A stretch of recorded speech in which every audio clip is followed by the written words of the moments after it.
Good morning, everybody. It's Jeff Goldberg from the Sales Pro Network. It is Friday, December 22nd. Oh my goodness, we are really getting close to the end of the year. Let's see. If you haven't joined us before, I'm a sales coach and trainer. I work with both individuals and organizations internationally to help them get measurable and sustainable sales increases.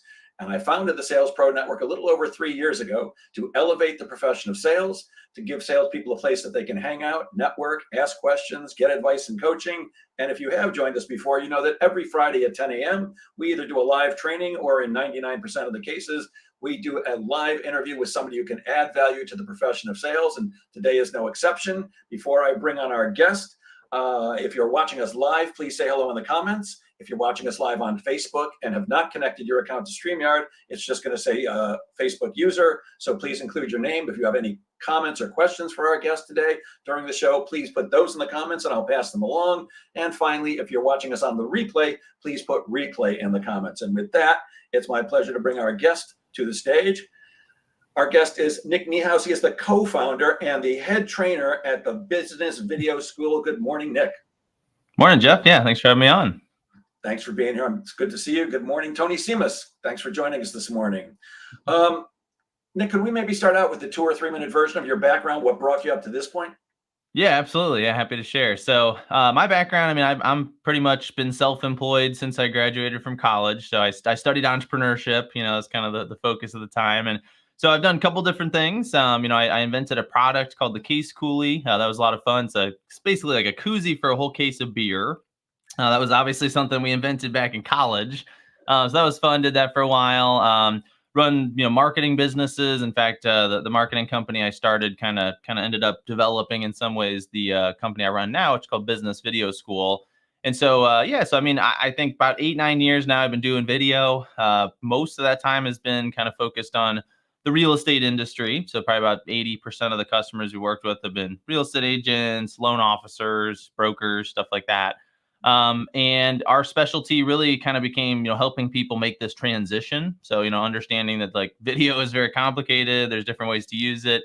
There's a lot to do there. And so in our school, we've got, hundreds and hundreds of students coming through. We've worked with, a total of several thousand across the US, even some students in other countries, which is always kind of fun to see people making videos in other languages that you don't even understand, so I've always been excited about that. But yeah, so that's my passion, is just helping people understand, how to use this tool, how to get over their fears and their frustrations when it comes to implementing video, and then just how to make it like a regular part of what they do in their business. So yeah, that's what we do. Outstanding. I'm going to need the website for that cozy, because my son is going to graduate college this year and he's in a fraternity, and I'm betting he'd like to hear about that one. Yeah, I'm sure that's a good fit. That's about the target market for that product. That's for sure. I understand your avatar. So you told us a little bit about the business, the Business Video School. What are some of the ways that salespeople can use video? Because our audience is salespeople. How can they generate more leads? And what's your secret for affordable lead generation? Well, yeah. So, that's the thing with video is, almost any way you can imagine, they can try to use it, because we always explain video as a form of communication. This is just a better way to talk to people. Something that happens when you see a video of somebody is that basically there's a part of your brain that activates, and it's kind of the same part of your brain that typically activates when you're having a face-to-face conversation. So there's this fusiform gyrus in your brain, and basically it's dedicated to recognizing objects. One of the objects that it recognizes is faces, right? There's actually like a dedicated subdivision of this part of your brain that's just looking for faces, and it's saying, do I know this person or not?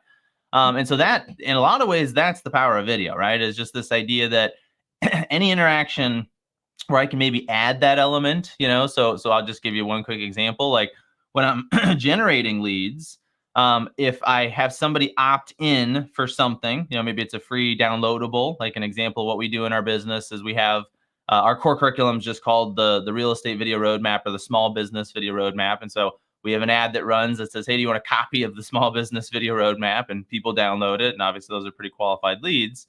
And so then what we'll try to do is send a personalized video message to that person, right? So this is a video that's just for them. It's really not being seen by anybody else.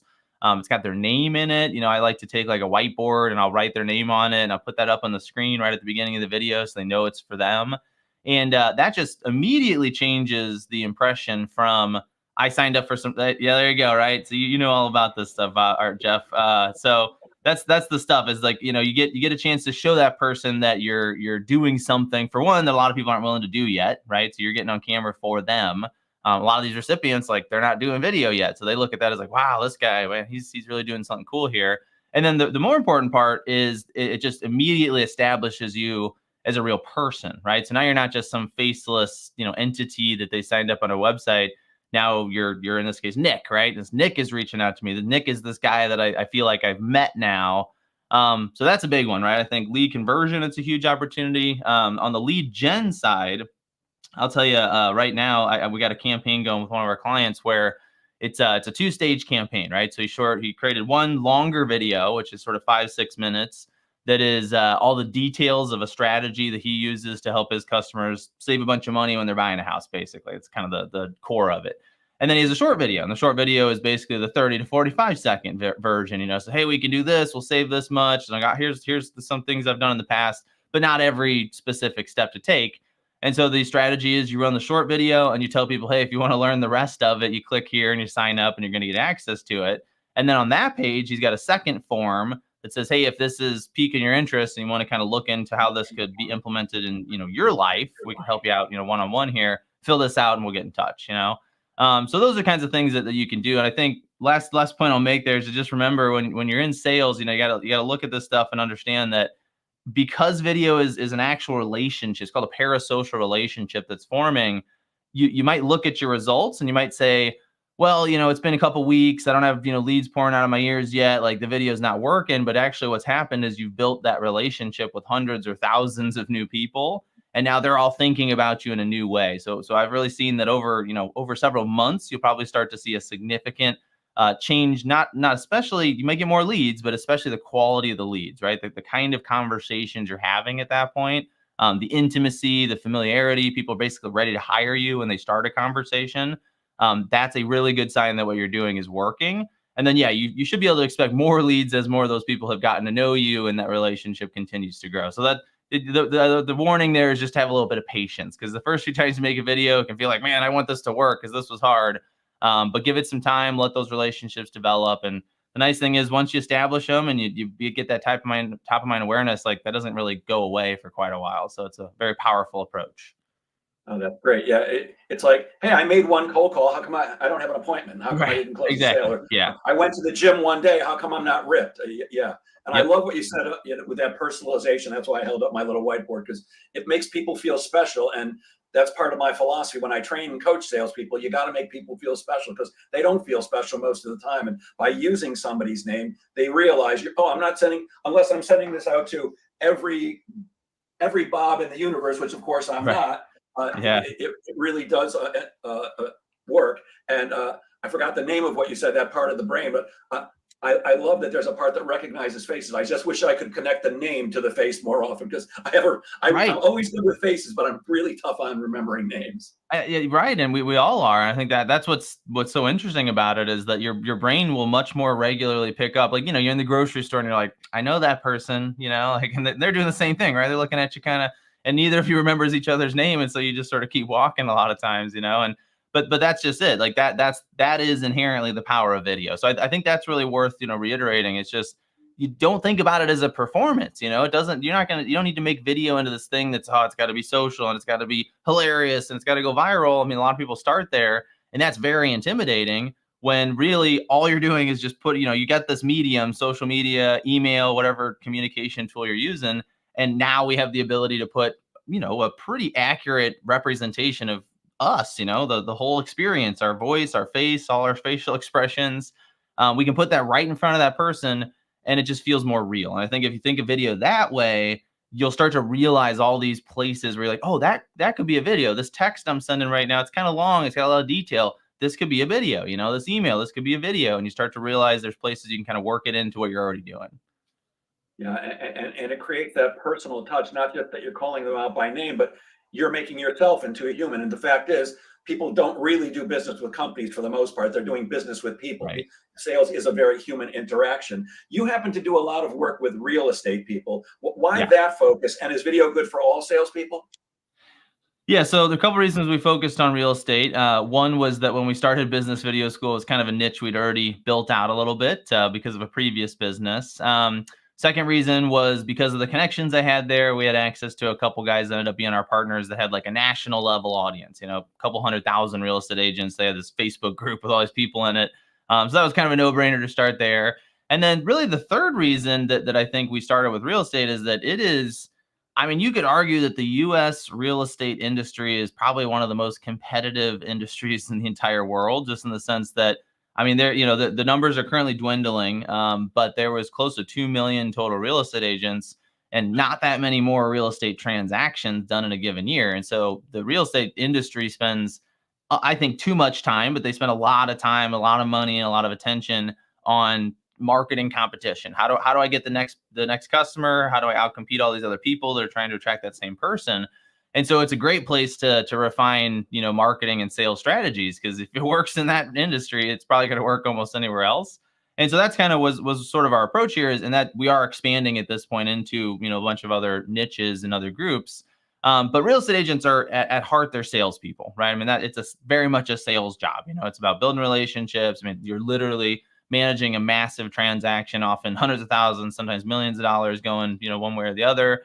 And so I absolutely think that this stuff works for any salesperson. Now, it depends on what you're selling, because some salespeople have, you know, a steady source of leads and they're just working those leads. Others have to go out and generate their own business. In that sense, I think, you know, it works for anybody in any case, especially if they just think about it as, hey, this is the new way I talk to somebody. This is the way I close that gap. You know, I mean, that's kind of what's happened with all these virtual kinds of communication, is that they've created a gap, right? So it used to be, if you're selling, you're knocking on doors, you're talking face to face, because there was no other way to do it. And as we developed the phone and eventually the internet and email and social media and all these things, you know, we could talk at a distance and across time, but it was much less personal, right? You can't really develop the same kind of bond there. So video, I think, it's kind of a huge jump back in the direction of, hey, this is very close to face, especially the way the brain interprets it. So in that way, just thinking of it that way, and sort of finding those places where you can work it in. But if you are generating your own leads, if that is part of what you do, I mean, I'll tell you right now, like I used to do a lot of networking. This is kind of an example of where you can see the impact from this stuff, you know, and I still do a lot of networking, but I do a lot less kind of just the weekly go into the room and bump shoulders and try to meet people that are going to be helpful to you and your business. And when I do those things now, it used to be I go in, I didn't know anybody. I was kind of a wallflower, you know, actually kind of an introverted guy in a lot of ways.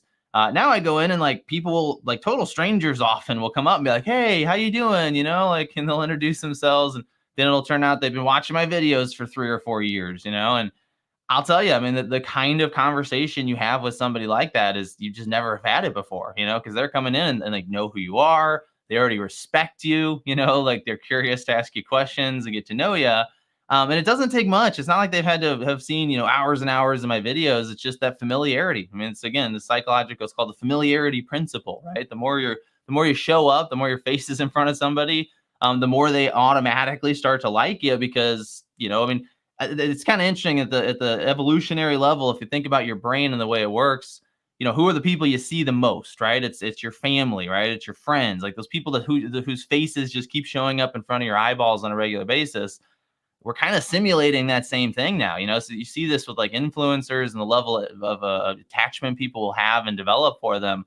So you can do that in your business, right? So you don't have to be Taylor Swift, you don't have to have millions and millions of diehard fans, but a few hundred people even who just know about you in your target market, that are thinking about you every so often, that are being more consistently reminded that you exist even. That is a huge deal, right? So I think for both categories makes a ton of sense, but especially if you're generating leads, if you switch to using video, there's a very good chance your job will get much easier. Yeah, it's great. And I love what you said about that recognition factor. You know, if sales is all about like and trust, which it is, and of course providing value, the more people Hmm. recognize you, the better off you are. Is why I always am stunned when people have a LinkedIn profile with no picture. That's crazy. Right. For me, Yeah, it's like a dating profile that doesn't have a picture. I automatically assume something's wrong. So yeah, that's I fair. love That's that. fair.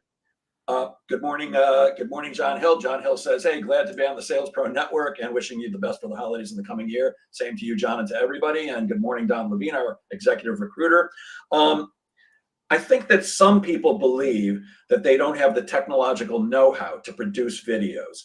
Can somebody with less than strong technology skills still create useful video? Yeah, absolutely. I think that that's something that has changed, and I understand that sort of fear. But that's who we work with typically. I mean, obviously, people that are starting with video right now on their own, they usually have a little bit of tech understanding because there is still some barrier there.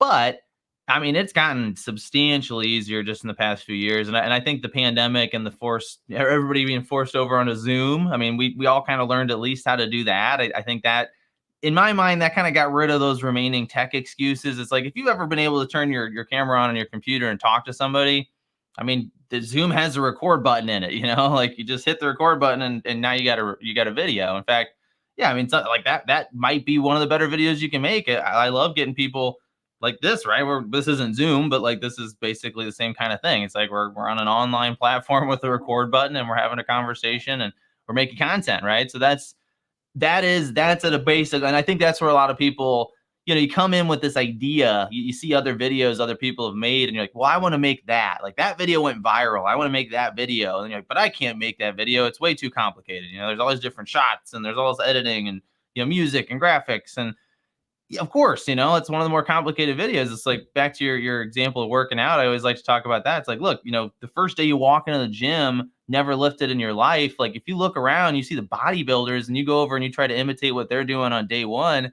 you're going to hurt yourself, right? It's going to be embarrassing. It's going to be awkward, uncomfortable. All the same things we associate with making these like social media videos, and we don't know who's going to see them. And it's overwhelming. Well, you don't do that. You walk in and you find the starting spot and you pick up the lowest possible weight and you learn the form, right? You kind of work your way into it. Do the same thing with video and it's much easier, right? So that's where the technical stuff shouldn't even be a part of the conversation when you start, right? So I mean, honestly, these things, there's an 8K camera in this phone. I can't even display 8K video on my computer or my television right now.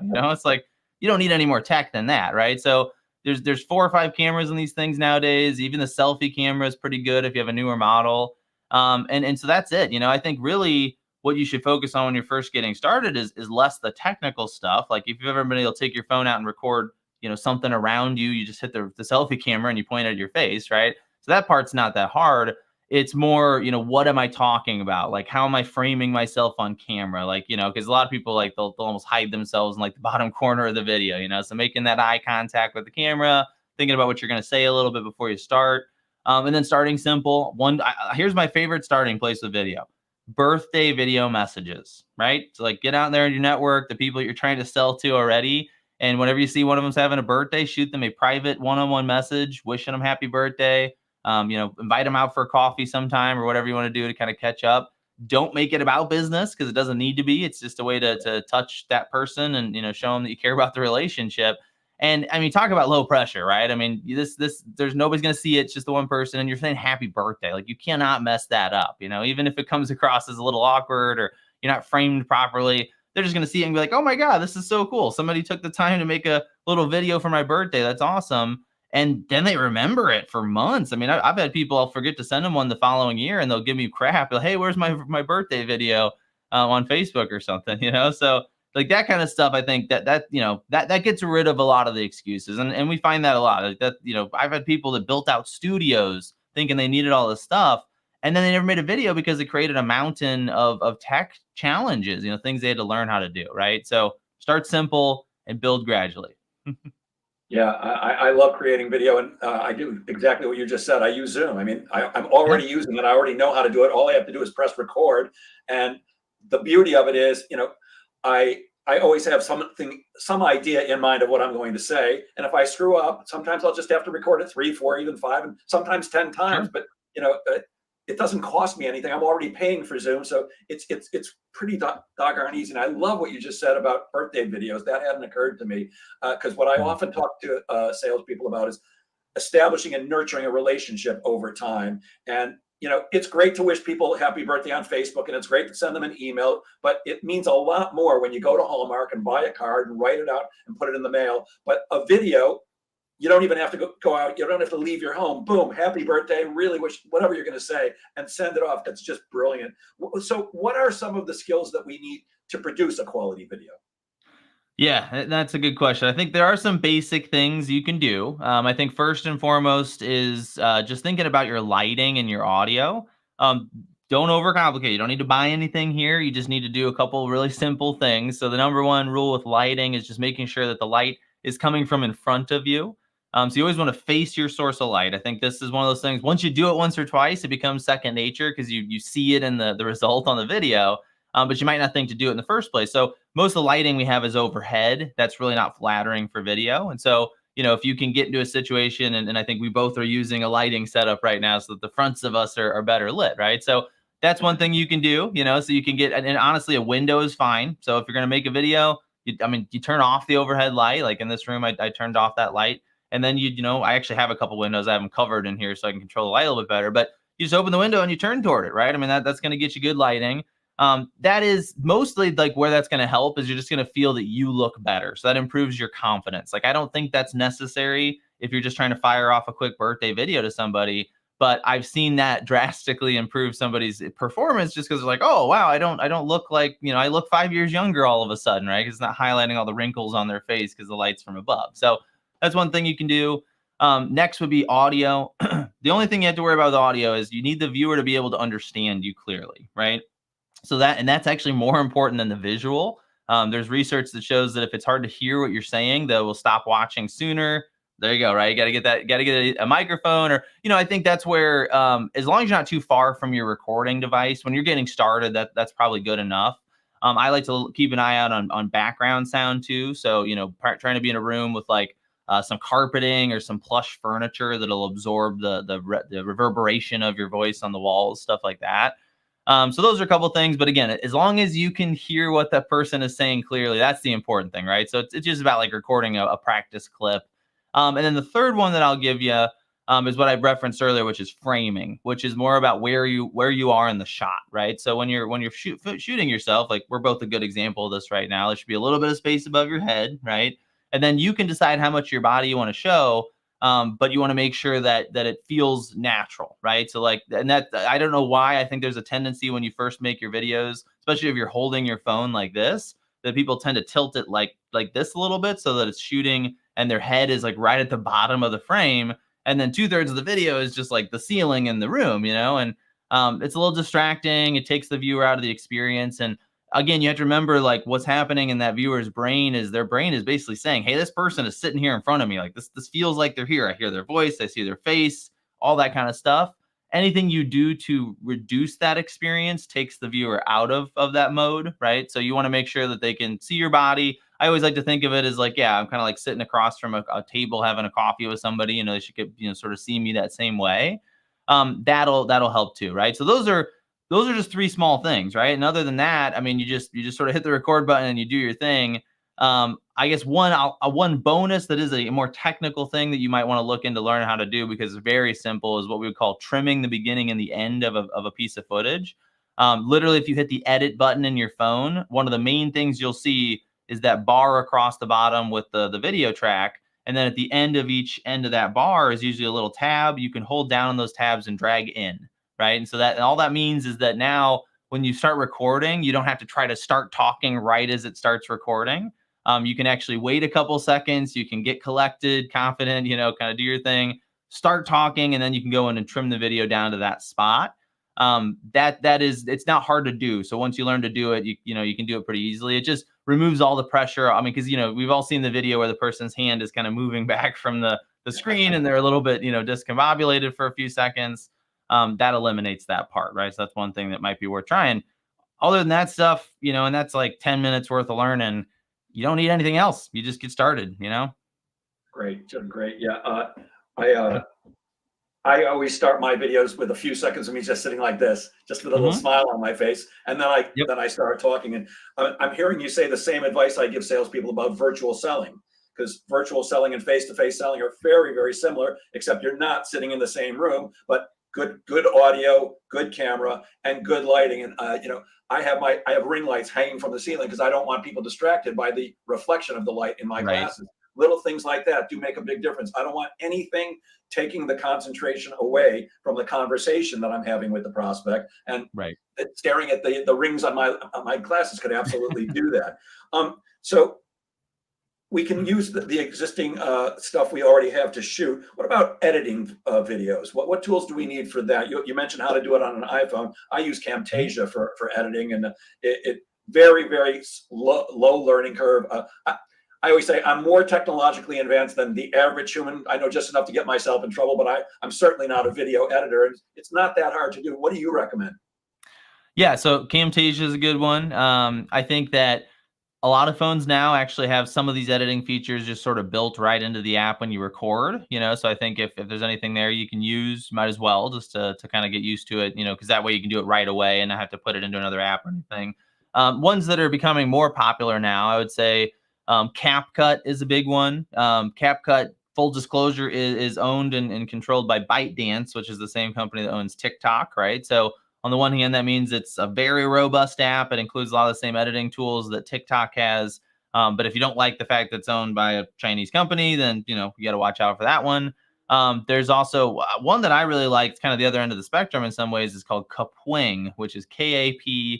It's kind of a weird name, but they are a startup here based in the U.S. here, so kind of the opposite end of the spectrum with a $100+ billion company over in China. And they are really innovating with a lot of AI tools right now. So they don't work perfectly, but we're at a point in time with the evolution of this AI stuff that we're getting close to the point where you just be able to sit there and just talk to a computer and it will do the editing for you. So that their tool doesn't quite work that way yet, but if you kind of look at a few of the things they have, you can see it's getting close to that. But their base editor too is also really great, and it's all cloud based as well. They're really like the first cloud based editor. So everything you do on a computer goes straight over to looking the same on the phone, etc. So you can, for instance, shoot your video on your phone, upload it to Kapwing, and CapCut will do this too now. And then you can just go to your computer and start working on it, right? So that's really handy. So those are a couple, and I think really it just depends on what you're trying to do. I mean, a lot of the types of stuff people want to do nowadays is add the captions, like automatic captions. A lot of tools will do that. Both of those tools I mentioned will. Remove the background, right? Again, both those tools will do that for you. If you're trying to do things like video messaging, it's a little different, right? In those cases, there's tools like Dub or Vidyard or a couple that I recommend for one-to-one video messages. Yeah, the truth is, it's like you just get to the point where you find the things. I mean, because we always have students asking like, which tools should I use and what's the process? And we're at a point with the evolution of this stuff that it has not really consolidated in a meaningful way, which is fun because it means there's all these startups and they all have different products and they're kind of cool to experiment with and use. But it also means there are just a lot of tools, so I think it's more about if you find one you like and you've learned to use it and it's doing the things you need it to do, focus on that. So I'm just kind of giving that warning there because sometimes people hear these things like, oh, I'm going to go learn CapCut now. And I'm like, well, if Camtasia is good for you, you need to stay there because that's the whole bunch of stuff you're going to have to figure out. Right. Yeah. I'm not sure if I spelled it right, but I put the name of that one you mentioned into the comments. Kapwing, Kapwing. Right. Yep. Perfect. Okay. Here's the question I've asked many people. One of the things I offer is online sales training videos, and I went into a professional studio and shop. I mean, the entire studio was a green screen, and I mean, it was an amazing experience. Do the videos you create need to be professional level, or is something raw that you do in your office good enough? I mean, that's a great question, but it is really very situation dependent. I think that's one thing I've learned doing this is that all the sort of places and types of videos that I thought existed when I started, it's like 100x from where I started. There was just a few. Oh, we should have this and a brand video, and there should be one video on your website. And now it's like, I mean, it's harder to think about what shouldn't be a video. That's probably a smaller category. So what you're talking about, if you're so for instance, we in our school, we have a lot of our stuff is very professional, it's very professionally shot. We've actually pulled back on that. We started to realize the students are not asking for this. They're not asking us to look like a $100 million company. We're not yet. We're much smaller than that. So so we actually came back, and so we went from shooting stuff, and we still did, I'm on a camera. It's a DSLR camera, right? So I've got it plugged into my computer, but it is a nicer camera than just a webcam. So we have some of that as kind of a baseline. So I mean, we obviously, so our our kind of spot I sit down in my house and start recording is closer to a professional studio than most people's home offices would be.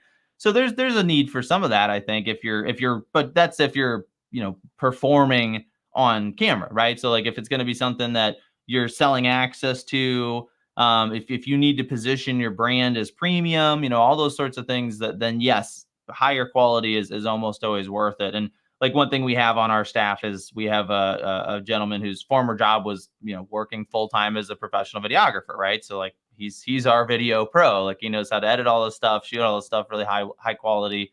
Now on the other hand, a lot of my social stuff, a lot of the other thing, I mean, I'm still shooting with my phone. I've got this camera sitting right here, but I want to shoot vertical format. I want to keep things easy.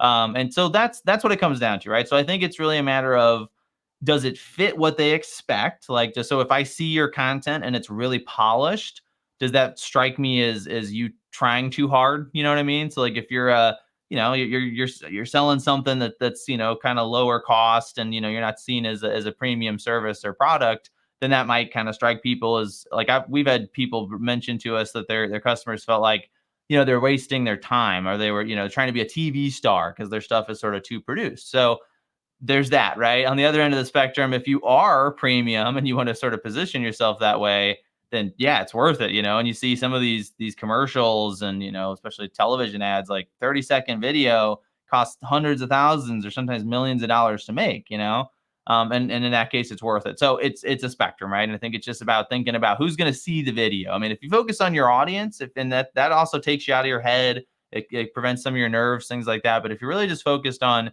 who is this for, right? Who's going to see this? What does that person need to think about me? What's the, the brand I'm trying to portray to that person? That will usually answer that question per video, if that makes sense. Yeah, it's almost as if the professional one can be too slick for people, depending on the situation. I have a dear friend who's a LinkedIn expert. He's brilliant at LinkedIn, and he every day when he goes out to walk or run or rollerblade, he has a phone, and he's breathing heavy, and he's talking to his audience, but it makes it very real. It really makes him a human, as opposed to a talking head that you might see in a TV studio. So I think your answer is perfect. It's situational. You used a term before, and I wanted to ask you about it, and I also saw it in one of your posts. What is a brand video as opposed to a regular video? And also, what is B-roll? Right. Yeah. So the second one, but I think it's a useful thing to know. Sure. So yeah, brand video, it's kind of a term we made up, but I mean, it's been used before. It's just basically your video that is it's the personification of what you do. And I actually think it's less important than it used to be, so like, think back, 5 years ago, like the kind of video that was like the featured video on a website, maybe the only video that company has, right? So it's got a lot of the slow motion shots of people walking in or out the front door. It's got the receptionist smiling as somebody walks in, that sort of stuff. And then usually it incorporates your values and some of your services and maybe a couple clients talking about how great you are. It's an expensive video. It tends to be highly produced. It tends to be something you use for years. And I still think that is relevant. I think a lot of customers that come to our production company, like they do want that video. But that was from a little bit of a legacy from where video was just hard to put on the internet, so it kind of made sense. Like, I'm just gonna have this one, it's gonna be a good encapsulation of everything you kind of need to know about us. And then if that sounds good, let's have a chat. Right.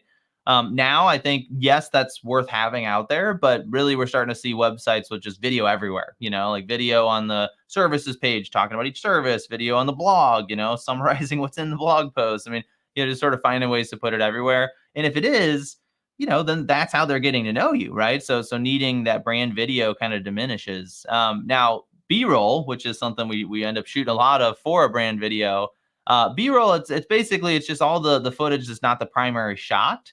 So, you see this in almost everything you watch, especially professionally developed shows and stuff, right? So if somebody's talking to the camera and it cuts to a clip of, like on the news, like the crime scene, that they recorded before they got live on camera, like that kind of stuff is the B-roll, right? Or, I'm talking about, like our clients will do like a lot of community highlight videos, right? So they're talking about a restaurant they really like. And then as they're talking into the camera, it cuts to some shots that they took while they were there. So maybe it's some shots of the food. It's a panning shot of the restaurant, dining rooms. People kind of see the ambiance, things like that. And actually, like if you're proactive about capturing this stuff when you're out and about, when you can take a couple quick videos in a restaurant, and then when you get home, you just hop on your camera. You don't even need green screen anymore because you can remove the background in a video without green screen. And so you just talk about the restaurant. You know, oh, I just checked out this place and I love it, and this is my favorite dish. You throw your B-roll into it, and you've got your video. And like, you know, nobody in the restaurant even has to know that you were making a video about it, right? Because that can be kind of awkward. Like, oh, I'm going to record a video in front of all these people all of a sudden. So yeah, so that's so B-roll, you know, it's one of those things that if you capture just a little bit of it, kind of when you're out and about in a place that you think might be interesting to your audience at some point, there will come a time, I guarantee, where you're like, oh yeah, I have that footage, that one place. I'm really glad I did that. That happens to me all the time. Like, oh yeah, what was that clip from that soccer game? I'm gonna make a video out of it now. So worth you know, thinking about if you get the opportunity when you're out and about. Yeah, it's funny you mentioned food because I love TikTok, and in fact, I love it too much. It's really addictive. But my son, who knows I love barbecue, he sent me, forwarded a video of this barbecue restaurant here in New York, and I'm looking at it. I'm going, oh man, I got to go to this restaurant. Look at these ribs. Look at this brisket. This looks amazing. So something like that just really, it activates something in your brain. I mean, I'm watching this video and I'm like salivating. It's like, I got to go for ribs right now. So it's great stuff. Just like being on stage in front of a live audience, most people, many people, if not most, are terrified of going. Sure. I mean, they say that fear of public speaking is the number one fear in life, more than snakes and death. In fact, Seinfeld used to say people would rather get bit by a snake and die rather than go on a stage. And I think that's true for many, if not most people. And they're also scared about being on camera. How can we become more confident on camera? Yeah. Yeah. And that's number one is practice. I mean, that's an obvious answer out, but it's true, because I think that as much as it's similar to public speaking, and depending on the kind of video you're making, like I record lots of videos that are very similar to just speaking on a stage in front of an audience. But there's also lots of videos that are not that level, so I think that association can be broken in a lot of ways, especially if you do a lot of video messaging. So we always recommend people start there. So that way you're not dealing with the performance anxiety that, it still will be there a little bit, right? Just in terms of getting started. So that's one thing, is just repetition. I think another is just really practicing the tech and all the sort of back end stuff when you're not making a video, right? So a lot of times, like when we know we have to perform, anything that's attached to that performance is also that much harder, right? So if I'm sitting down in front of the camera and I'm also going to have to figure out how to use my recording technology that I haven't really used before, well, that becomes a reason to procrastinate, and all of a sudden we're not making the video, right? Oh, I got stuck on a technical step, and that happens like constantly. We deal with that a lot. So I think the point is learn to use the tech the day before, right? So that way you're sitting down, like as much as possible can be prepped ahead of time. That eliminates distraction, eliminates sort of those issues, right? So if I know what I'm talking about, I at least have some bullet points written out, maybe even a full script that I've read through a bunch of times and gotten really familiar with. I mean, you can use a teleprompter and not sound scripted as long as the script is pretty familiar to you, right? You're not literally looking at it, reading it. You're just kind of reminding you what you're supposed to say. Those things help a lot. And then once you're in that situation, if you've set yourself up correctly, I think then it's all about focusing on who's viewing the content, right? So, I mean, that's easy when you're sitting face to face with somebody. It's also relatively easy when you're in a room and performing in front of that audience. Obviously, that's still going to create some anxiety, but they're not there, right? So that part of it, that's kind of what's interesting about it, is like, yeah, I mean, if you can remove if you're not thinking about the judgment that's possibly going to happen, and instead you're thinking about the things people are going to learn, and you're thinking about, how impactful this message is going to be, and, the person that's going to hear it and go, wow, that's finally clicked for me. I'm so glad I watched this. That's going to alleviate a lot of that pressure as well, because they're not actually there. Right. So you can't get rid of that when you're public speaking. Those people are all sitting in front of you and they're looking up at you, and, like that, you can't really, there's tricks to try to not think about it, but it's there, right? When you're making a video, they're not there. So it is a lot easier to kind of remove yourself from that. And the last thing I'll say is, you just always remember, is if you're not live, and I love live video, I think live video, is an enormously powerful tool, but if you're not live, you can always re-record, right? So like that, I mean, I always think about that. I'm like, yeah, this is just take number one. I'm probably going to do 5. I hit record, And then because I wasn't thinking it was my final take, I actually end up doing a better take, and then I'm done, and it's like, okay, I don't need 5. I only need this one. But if I was thinking I have to get it right on this one, I would have screwed up. Yeah, So that always helps. Yeah. yeah, that last point is exactly what I was thinking. Like, you and I are streaming live right now, so we need things to go well and be fairly smooth. But when you're shooting a video that's not going out live, you can do it 50 times if you're not happy with the result. Right. I am a professional speaker. I'm also a stand-up comedian, so I'm pretty good at speaking off the cuff. But there are times when I've done a take 10 times doing the same thing because the dog will bark in the background. It's like, oh, come on, man. Or I'll blow a word. It's like, is it important? Do I need it to go? Yeah, I'm just going to do it again. And there's really no pressure because you can take your time and get it to the point where you feel comfortable and confident. What is the small business video roadmap? So yeah, this is after many years of doing this stuff and working with all these businesses, we realized that a lot of people come into wanting to do video and they have like that one video in mind, right? Like they've been thinking about this one video they want to make and they've been focusing on it for probably a while. And that's fine. That's great. It's a good place to get started. But unfortunately, that tends to cloud their vision and they don't really realize that like there's just all these other places that they should be using it, a lot of which they should probably be starting with instead of that one video they're thinking about. And so we decided, we're like, you know what, we're gonna build a formal system here. We're gonna take all the research, all the experiments, all these trials we've done with all these students and clients all over the country, and we're gonna see what the commonalities are to how to get somebody to their final destination as fast as possible, right? So if their goal is, I want to be big on YouTube, I want to have a bunch of following, there or TikTok or whatever it is. We're going to figure out what do you actually do to get there quickly, right? So a lot of times it's not just dive in and start making complicated videos on TikTok. If you look at a lot of those folks that got there, it was for one, they made hundreds of videos, right? So like that's the first disappointment. Like you talk to any influencer and it's like, literally I've talked to guys who are like, look, until you have made 300 videos, do not expect results. And I hear that and I think, sure, I mean, I've already made over 300 videos. It doesn't bother me. But most beginners think, holy crap, like I why even start now? Because they're coming in thinking I'm going to make this one video. It's going to be great. Now this guy's saying make 300 and they're just like, this is ridiculous. So that's kind of where this roadmap comes from, is this idea of like, let's break that down. Let's show you what those steps look like, So there's kind of 4 primary strategies that are built into this approach. And they're built in an order that number one, they build on the skill set. So that way it's sort of a natural progression. It's like going to the gym and starting with the small weights and doing the simpler exercises that then teach you the form and the strength that helps you do the more complicated stuff, right? So that's one part of it. And the other part is that we want to make sure that you're building momentum with your results too, right? So I think a lot of times when you're learning something new, you typically aren't getting very much of a result in the first stages because you suck at it, so you're just kind of learning how to do it.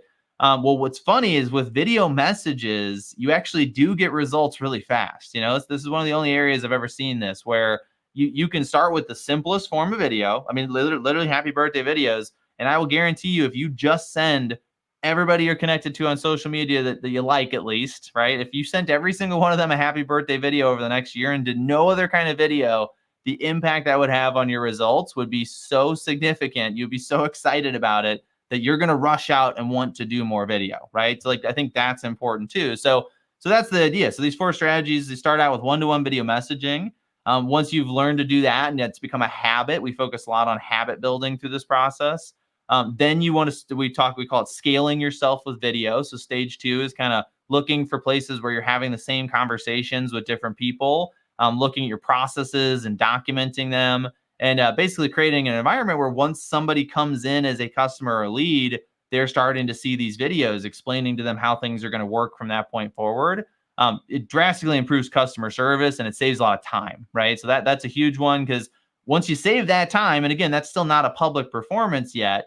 Once you have that time, you've freed up because now you're having less of the same, repetitive conversations. You're having better conversations. Now you build the 3rd strategy, which is a video marketing funnel. So this is a strategic, approach with the stages of an actual marketing funnel. That's something, depending on what your role is in your business, you may be working with like the marketing department to put that together. But now there's videos of you. These are pretty polished. This is the stuff where, hopefully you have some experience, and that's why you do those other 2 things first. Once then you have your funnel, that's when we usually recommend the organic social media, right? So it's kind of flips the expectation on its head. which is I want to go on a viral on TikTok, but I don't know how to make a video yet, and now it's like, no, TikTok is the destination. But if you do it that way, now when you get that attention, which is kind of a crapshoot, sometimes you get a lot of attention, sometimes you hardly get any. But when you do get it, now there's a whole system that pulls that person in, right? So now it's not just, I got a viewer, I got an extra follower, but they're not going to see me again for 2 weeks, or they don't know anything about me. No, now they start seeing those ads. Now they start getting pulled in. Now they become a lead after a couple of days or a few weeks. Now they're, again, seeing more video from you. And when that's the experience, when they get to that point where they're actually ready to have that sales conversation, I mean, they're sold already. I mean, the process has already done the work for you. And that's powerful. I mean, that's a marketing system, right? That's a scalable structure. That is allowing you to build relationships at scale, basically, right? And until everybody's doing this stuff, like, you're going to have a major advantage because you're doing it. And then once everybody is doing it, you'll have a major advantage because you were doing it first and you've already built your audience and you're better at it than they are, right? So it's kind of a defendable position. But you got to get started. And I do think we're going to see here in the next few years, it's going to accelerate, this race when people start to realize, like, wow, I'm losing customers because a competitor started sending that person video messages or started posting videos on Facebook or whatever. All of a sudden that pressure, that ball in your chest is going to grow. You're going to start to worry, like, okay, I had to do this. That's the last place you want to be learning to do video, right? Is this nervous sense that you have to do this and it has to work. That's a recipe for disaster. So get started before that happens. Give yourself some wiggle room so you can experiment and sort of try things. And I think if you follow a procedure kind of like I laid out there, you'll find it's much easier than dive into that deep end on day one. Yeah, it doesn't have to be that hard, but you do need to go through a process. And I was pretty impressed when I went on your website. It looks like you take people through a process step by step. I was also pretty impressed with how economical, and we're going to give out your website in a few minutes so everybody can go, but I think you're offering a great service. And having that goal, look, we all want to go viral. Of course we do, but having a goal to go viral, I mean, that's like, I never played basketball, but I want to be Kobe Bryant tomorrow. It's Right. probably not going to be happening. And, that myth of overnight success is exactly that. There's a young comedian who's kind of in a lot of hot water right now, named Matt Rife, and he burst onto the scene about a year ago, I think it was, maybe a year and a half, because there was a video on TikTok of him doing what's called crowd work, and he became an instant sensation. Except it was either 6 or 10 years he had already been in the business, going to comedy clubs night after night. And if I understand the story correctly, he was actually considering getting out of comedy because he wasn't getting anywhere. And somebody shot this video, it went viral, and now he's this huge sensation, charging big bucks for concerts. Again, he's in a little bit of hot water because he's done some less than brilliant things right now to piss off his real audience. But yeah, I want to go viral. Yeah, of course you do, but start small. What's a video hook, and how can we use AI to create one?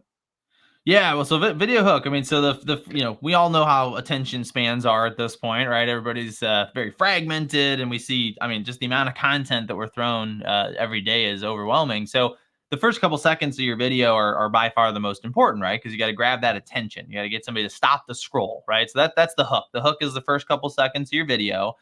Typically, it's going to be like the first 1 or 2 sentences if it's a structured video, or a scripted video. It could be a visual hook, right? So you can also, like, one thing you'll see is, in these videos of like, something being actually food is a great example, right? Like the hook in the food video is usually the process making the food, and then they show the final product at the end. Well, that's not the most enticing part, the cutting open the packaging, which would be the starting step of that process. So a lot of times the food video, you'll see that they'll take the shot of them pulling it out of the smoker, or cutting the meat, or the juices come out of the meat or something like that. That's the first shot, and then it starts and shows you how they got there, and then it also still shows that final shot at the end, right? So that's a visual version of the same thing. So yeah, you always want to think about, what is the punchline, right? What's the destination? What's the climax of the story you're telling? Whatever it is that the video is about, and then how can you encapsulate the most compelling part of that in the first 3 seconds, pretty much, right? So it can be a visual shot, or it can be, like I like starting with a question, so basically the question that the video answers. So I don't know, this example would be like, how to make your, what are the first 5 videos you should make, right? And you just say like, yeah, if you're starting video, what are those first 5 videos you should make? Let's talk about it, right? Then you get into the 5 videos. So that's a hook. Now how the AI stuff can help you. This is actually something I've been experimenting with a lot lately. It's a lot of fun. So, AI. I mean, if you haven't started trying to use it, you need to. I mean, this is literally changing the way. It certainly changed the way I've done business over the past year, and it's opened up just a tremendous number of opportunities. So. One of the things that we've built is we built these tools for our students that will take your script and will actually give you ideas for alternative hooks, right? So it'll actually take the whole script, it'll analyze it, and say, well, if you started with this sentence, that might be more enticing. Or it actually gives you like, I think 5 to 10 total ideas. But that's just scratching the surface. I mean, this stuff will write the scripts for you. I have one I'm building right now that will actually create an entire 2024 marketing content calendar. So it literally gives you ideas every single month for different video topics, but not just random ideas. These are based on your business. What do you do? And then the type of customer you're trying to attract. So the more detail you tell it, like, I'm looking for somebody in this age range with this income that lives in this part of the world and, has these interests and these pain points. And now all those video topics are catered to that person. So this is crazy what you can do with this stuff. But yeah, in terms of hooks and scripts and stuff like that, what I'd recommend if you're not in our school, because we have these tools for you if you are, you can basically teach ChatGPT to do this for you. So you can go to ChatGPT and say, look, I want you to act as a script writer. Here's the line, you got to tell it how to behave, right? So if you can give it an example of a script you've written in the past, that helps a lot. If you can sort of tell it like, I'm kind of snarky, or, I'm really straight laced, I don't want to make anybody uncomfortable, it will write that way. So just be honest with it, tell it a little bit about kind of how you communicate and what you like to say in your content. And then just work back and forth with it, give it feedback, write the script for me. Yeah, that's not great. Here's some thoughts on how you can make it better. Each of those chats on ChatGPT basically remember a lot of what you said to them. And so you can essentially create like this writing assistant, and kind of train it to be catered really to what you're trying to do. And that's incredible, right? So again, this is one of those things where, it should eliminate a lot of excuses, right? I don't know what to say. Well, I mean, AI will tell you what to say, right? I don't know. I'm not sure what my topic should be. I don't know how to have a good hook. I mean, all that kind of stuff, really shouldn't be a problem anymore. Yeah, I think one of the things we all need to do in 2024, if we're not already good at it, is learn how to become a prompt engineer, Yeah. because there's a real art to that. And when you're doing it well, AI is almost magical. I actually went to ChatGPT and said, I'm a sales trainer and coach. I have a good sense of humor and I'm a comedian. And what's an outline for a course on how to use AI in sales? And in about 30 seconds, I had 5 pages of how to put together a program. So I get asked a lot, do I think that salespeople are in danger of losing their jobs because of AI? I don't. I don't think AI is going to replace salespeople, at least no time soon. But I think the salesperson that learns how to use AI effectively is going to outsell the person that doesn't. I have another question for you, though, and I see we're running out of time. A lot of people do use their phones to shoot video. So, should we be shooting it horizontally or should it be vertically? Which one's the right way, or is there a right way? Well, yeah, so that's going to depend on how they are going to view the video. So I always tell folks, I think if you're going to choose a default, I do think vertical is kind of the current default. So to give you a somewhat direct answer, I think vertical is a good way to, because again, people are viewing a lot more video on their phone, right? So if you're viewing it on the phone, you're usually going to hold it vertically. And they can do this, right? But it's just another step they have to go through, right? So might as well just make it vertical. Now, if it is meant to go, like, for instance, on a website, then it's a bigger question mark, right? Because again, it's going to depend on like where is somebody viewing it. Websites are probably a little bit more likely to still be viewed on a computer. If it's going on YouTube and it's not a YouTube short, it's probably going to be horizontal, right? Because that's the default setting for YouTube. I also think that I don't vertical. I think is going to always have its place. I do think it's become a little bit of a fad. I mean, I do think when you look at the like, for instance, like what we're doing right now, obviously this is a horizontal setup because to put 2 people on a screen, it kind of really needs to be horizontal. I mean, you could put us top to bottom, but that just kind of looks weird. And so I think, there's certain scenarios that vertical just really doesn't make sense for. I mean, there's a reason televisions were set up the way they are. So I think we're already starting to see a little bit of a pushback in the other direction of like, all right, yeah, we're watching this stuff on our phones, but I mean, heck, in a few more years, we're just going to all be wearing glasses with horizontal screens in them or something. It's like, it's probably going to go back to that. Our eyes are set horizontal to each other. They're not vertical to each other, so I think there's a few things that sort of indicate that, yeah, we'll probably be back to horizontal being that default. But as long as the phone is the form factor that a lot of people are using to communicate, for now, I think vertical makes sense as probably a starting point. Got it. And could you speak just for a little bit about something that I preach to salespeople all the time? Can you speak to the importance of eye contact? Yeah, absolutely. I mean, that's like what we're doing here, right? I mean, so if I'm trying to look at you on my computer, I'm looking like this, which is not good for the stream, right? So eye contact, which when it comes to video is looking into the camera. I mean, you can't control them looking at your eyes on the screen, but they almost certainly are. That's just how human beings, behave, right? So eye contact is crucial. Now, a lot of people will sort of just sit there and stare into the camera the whole time, and they'll never look away. And after a while, that can get a little bit intense. So it's okay to look away, right? I mean, that's natural in a conversation. You're going to look away every now and then.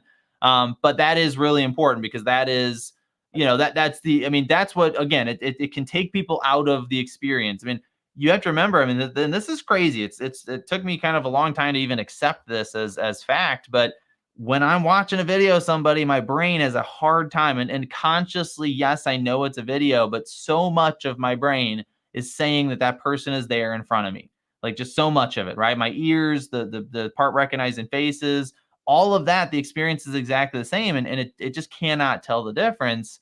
So anything you do that takes the person out of that experience is going to be a negative thing, right? So if I'm looking like at the screen, if I talk the entire time like this, after a while, you're going to feel like I'm not talking to you because I'm not looking at you, right? So that's why it's so important. And I think that, I mean, if you do enough of those things right, and your quality of the footage and the audio is high enough, I mean, the kind of bond that somebody forms with you because of video is very similar to having met with them in person, And I think we see this with celebrities now. We've always worshipped celebrities, but like it's gotten just kind of insane levels at this point. And I think it's why. It's because everybody's just showing up on camera a lot more than they ever have before. Even people that are television and movie stars. I mean, now they have social accounts where maybe you would have seen them once a week on TV for just a part of the year, or maybe you would have seen them 2 times a year in a movie. Now you're seeing them every day on social, right? So the form of that relationship is just so much more advanced. So that's the thing, right? So that gets a little bit outside of the eye contact point, but that's the point of focusing on it, is that it makes it feel like you're there. Yeah, I mean, the truth is, I'd rather be staring at you on my screen, but when I do that, it doesn't look like I'm looking at the audience. And when Right. you don't look people in the eye, you come across as untrustworthy. So I think it's Right. crucial. I do a lot of training via video, via Zoom, and I do networking via Zoom. And I can't tell you how many times I see people looking like this, which I don't need to see your forehead. I want you to look at me, and Right. I'd rather be looking at your picture right now, because that's better for me. But it doesn't look like I'm actually talking to you, because it's distracting.